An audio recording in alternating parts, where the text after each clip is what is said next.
make his mark for the Tommies. Number 41 scored 2 goals in his first regular season university game. All the sweeter because they came against Stu's cross-campus rival UNB.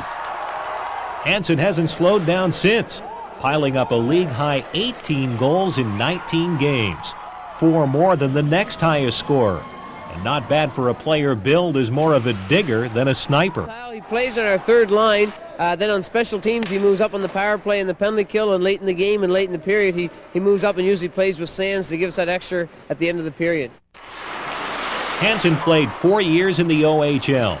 He graduated major junior last year with the Windsor Spitfires, where his penalty totals were more impressive than his points. For a player who used to drop the gloves at the drop of a hat, the no fighting rule in university hockey took some getting used to. Yeah, at first I really had a rough time adjusting. I mean, I used to fight a lot in the OHL, and I was always involved in the rough stuff, but I came out here and you aren't allowed doing things like that, so what I need to do is work on some other aspects and just do what Daryl asked of me, and that's where I am here today. When Daryl Smith came to Hanson in Ontario, the description he heard most often was old-time hockey player, and that suits the Tommies coach just fine. Yeah, everybody that I asked about him and anybody research you did on him, they said all we can tell you is a whole-time hockey player. It doesn't matter where the game is, what time it starts, but he'll show up and play his hardest. Hanson considered going the minor pro route, but decided a university education was important.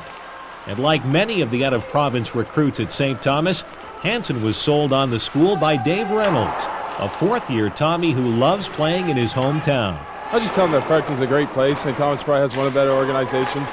Friends of St. Thomas can do anything for you. And I just tell them that Daryl's a straight guy. Whatever he tells you, he'll get you. And he's a great coach, so it's a great organization. And I think Reynolds is a big character on this team. It shows by his on and off ice abilities. And you know, I spent a lot of time with him, and he showed me the ropes. And I think that's what's important about Dave. He's there to help out. And Dave Reynolds and then the great generosity of his parents. When I bring them in, I usually take them to my house, and then they're left in Dave Reynolds' hands. And sometimes I joke about this is Dave Reynolds' teams, but we wouldn't have the Mike Hansons, the Jason Sands, Ben Blakeleys, Mark Haynes. Those kids